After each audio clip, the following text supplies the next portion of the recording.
오늘 우리에게 주신 하나님의 말씀은 마태복음 25장 1절에서 13절 말씀입니다. 그때 천국은 마치 등을 들고 신랑을 맞으러 나간 10처녀와 같다 하리니 그 중에 5은 미련하고 5은 슬기 있는 자라. 미련한 자들은 등을 가지되 기름을 가지지 아니하고 슬기 있는 자들은 그릇에 기름을 담아 등과 함께 가져갔더니 신랑이 덕이 오므로 다 졸며 자일세. 밤중에 소리가 나되 보라 신랑이로다 맞으러 나오라 하매 이에 그 처녀들이 다 일어나 등을 준비할세. 미련한 자들이 슬기 있는 자들에게 이르되 우리 등불이 꺼져가니 너희 기름을 좀 나눠달라 하거늘 슬기 있는 자들이 대답하여 이르되 우리와 너희가 쓰기에 다 부족할까 하노니 차라리 파는 자들에게 가서 너희 쓸 것을 사라 하니 그들이 사러 간 사이에 신랑이 오므로 준비하였던 자들은 함께 혼인잔치에 들어가고 문은 닫힌지라. 그 후에 남은 처녀들이 와서 이르되 주여 주여 우리에게 열어주소서. 대답하여 이르되 진실로 너희에게 이르노니 내가 너희를 알지 못하노라 하였느니라. 그런즉 깨어있으라. 너희는 그날과 그때를 알지 못하느니라.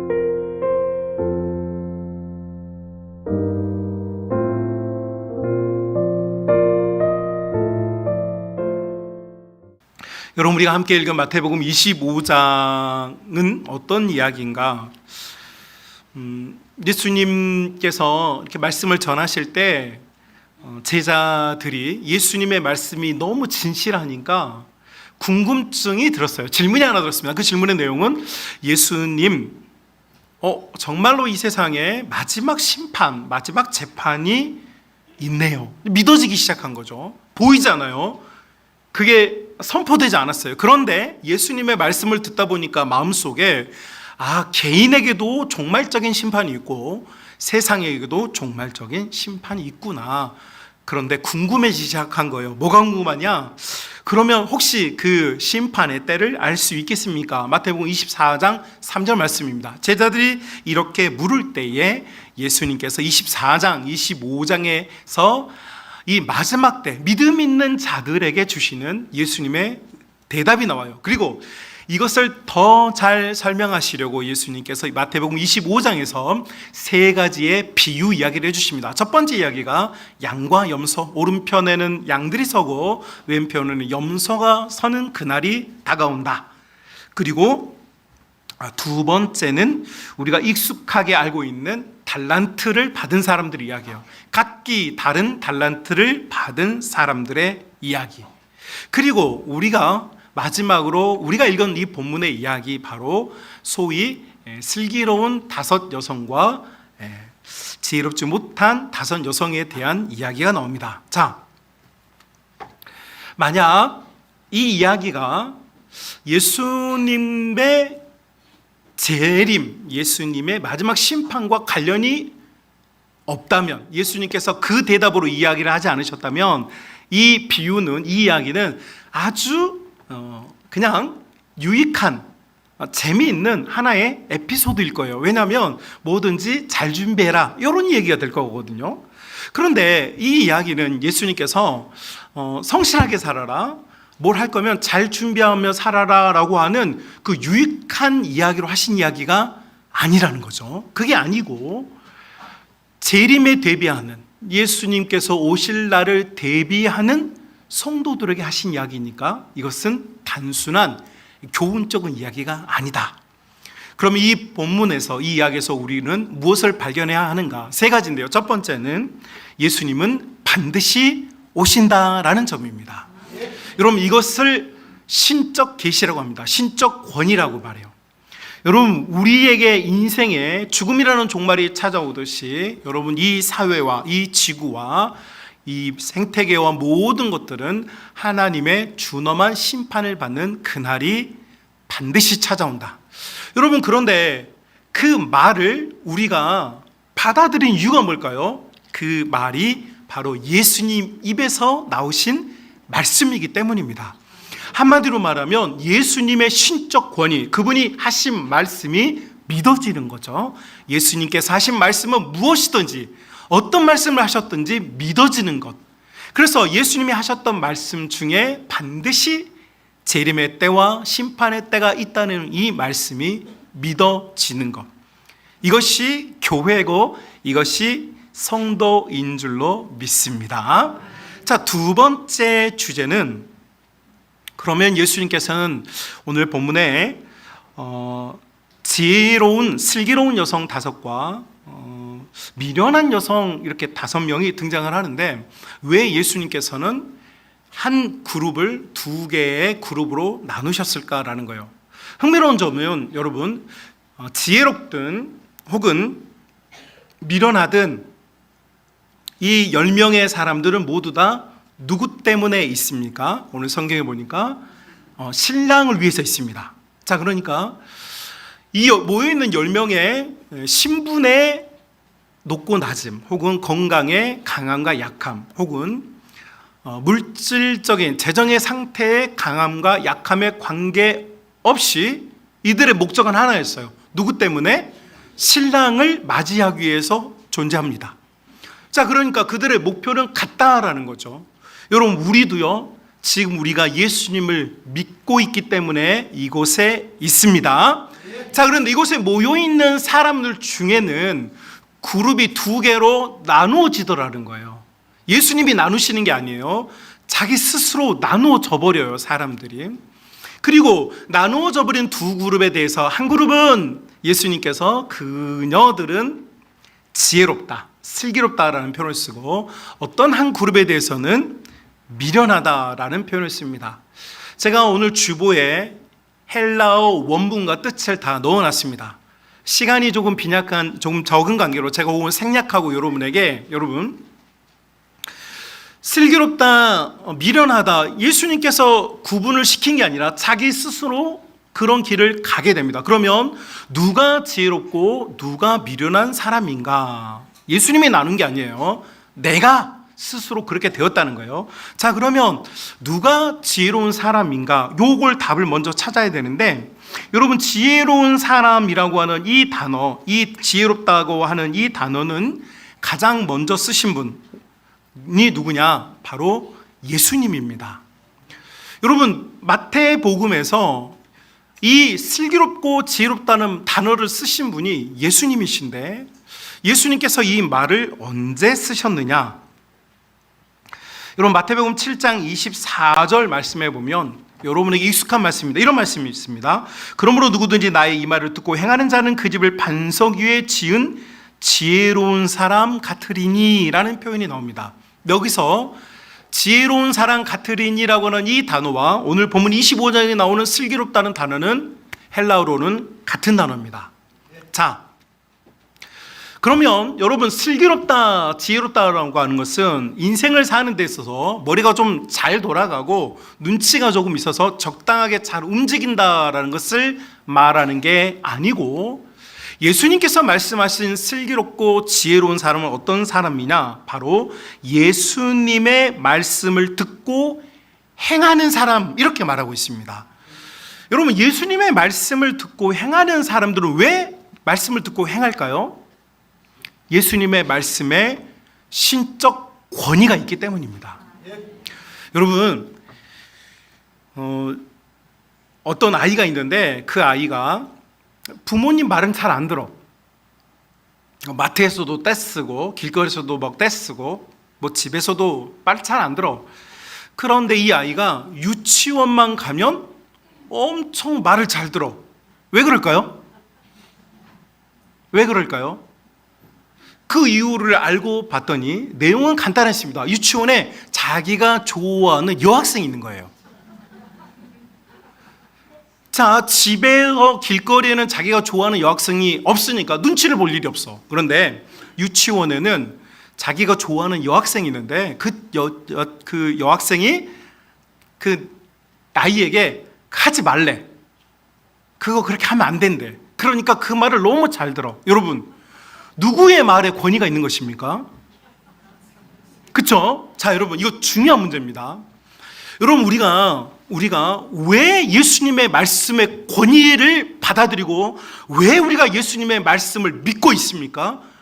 예수님께서 여러분 막 칼 들고 총 들고 나타나서 빵야 빵야 하면서 너 왜 말 안 들어? 너 왜 졸아? 너 왜 그렇게 살아? 이렇게 하시기 때문입니까? 아니죠. 예수님께서 나를 사랑하시고 나도 예수님을 사랑하기 때문에 그분의 말씀의 권위를 내가 인정해 드리는 것입니다. 그러니까 예수님께서는 마태복음 7장에서 얘들아, 누가 지혜로운 사람이냐, 누가 슬기로운 사람이냐, 바로 나를 사랑해서 내 말을 들어주는 사람, 이렇게 말하는 겁니다. 내 말을 들어주는 사람, 명령을 지키는 사람, 그거 아닙니다. 명령이 아니에요.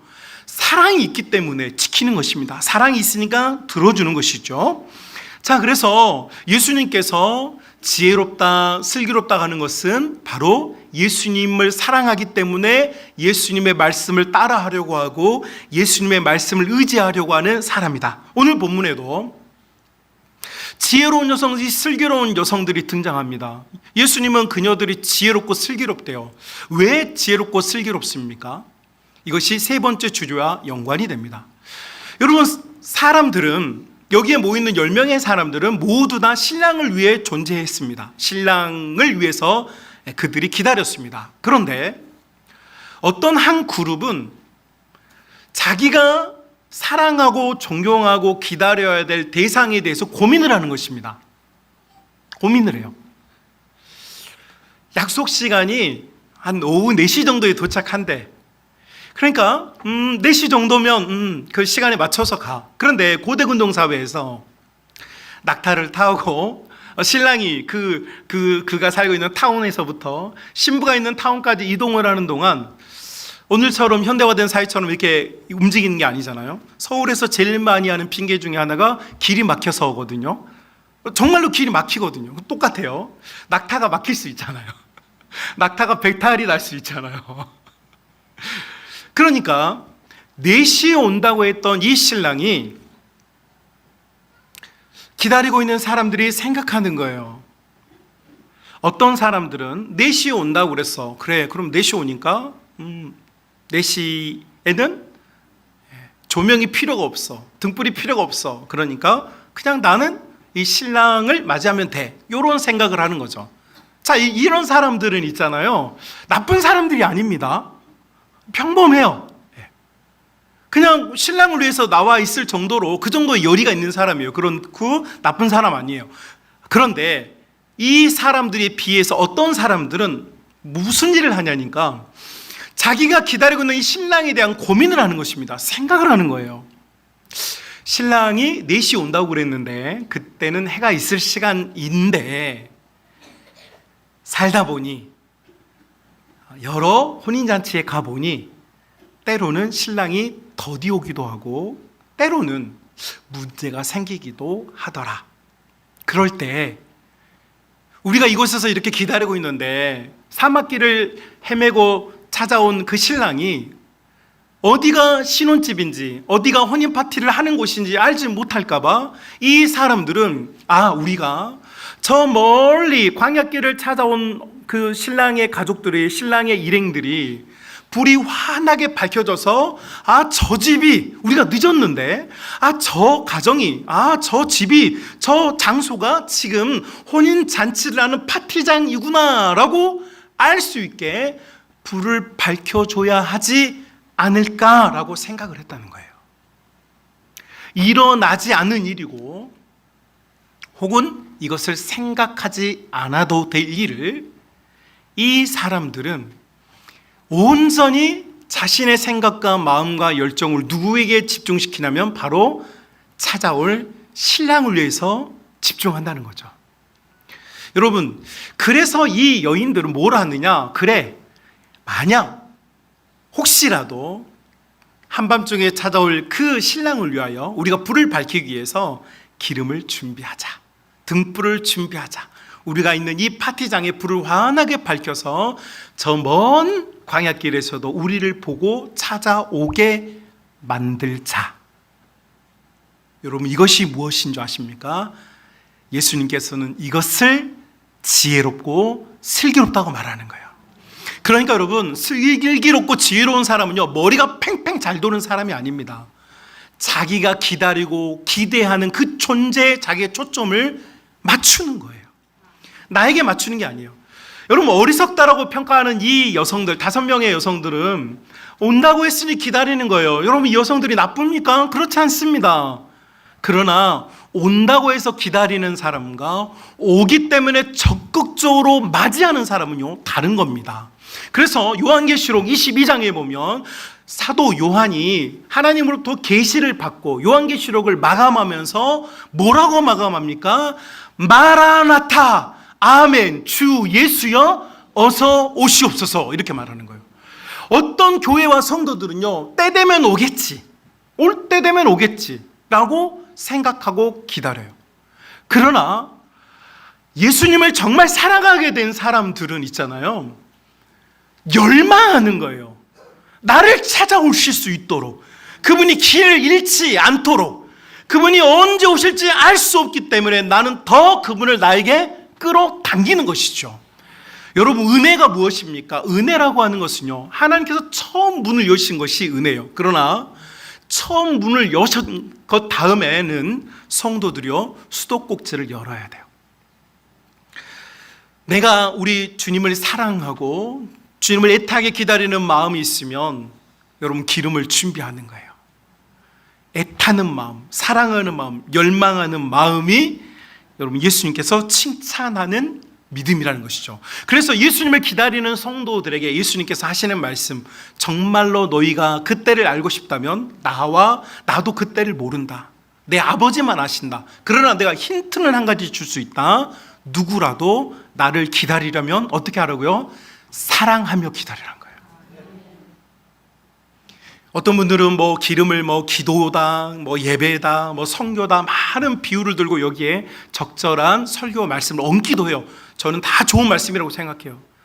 다만 여러분, 우리가 선교를 하든 기도를 하든 예배를 드리든 내 가슴 속에 예수님이 너무 좋아서, 예수님이 너무 사랑스러우셔서, 나에게 예수님은 주 예수 그리스도이기 때문에 내가 기다리는 것과요, 내가 그냥 습관화돼서 내가 교회를 오래 다녀서 앉아있는 것은요, 완전히 다른 이야기예요. 저는 우리 성만교회가요, 믿음의 가족들이요, 저는 우리 모두 다 예수님을 사랑해서 열망적으로 기다릴 수 있는 지혜롭고 슬기로운 믿음의 사람들이 다 될 수 있기를 주님의 이름으로 축복합니다. 기다리지 마십시오. 대기하지 마십시오. 열망하시기를 바랍니다. 여러분, 우리 아이들이 지난 한 달 동안 성경 학교와 성령 캠프와 수련을 했습니다. 저는 여러분에게 도전하고 싶습니다. 여러분이 잠깐 동안 누렸던 그 은혜는 씨앗과 같습니다. 그건 전부가 아닙니다. 그 씨앗을 그대로 방치한다면 그 씨앗조차도 썩어버릴 겁니다. 그러나 그 씨앗을 가지고 내가 주님을 위하여서 주 예수 그리스도를 가슴에 끌어안고 여러분 열망한다면, 그 열망한 것으로 말미암아 여러분 주님께서 슬기롭고 지혜롭다라고 말씀하시는 그 답과 그 영광을 차지하는 하나님의 자녀들이 다 되어질 줄로 믿습니다. 정말 우리 모든 믿음의 가족들이 그 은혜의 영광을 차지할 수 있기를 주님의 이름으로 축복합니다.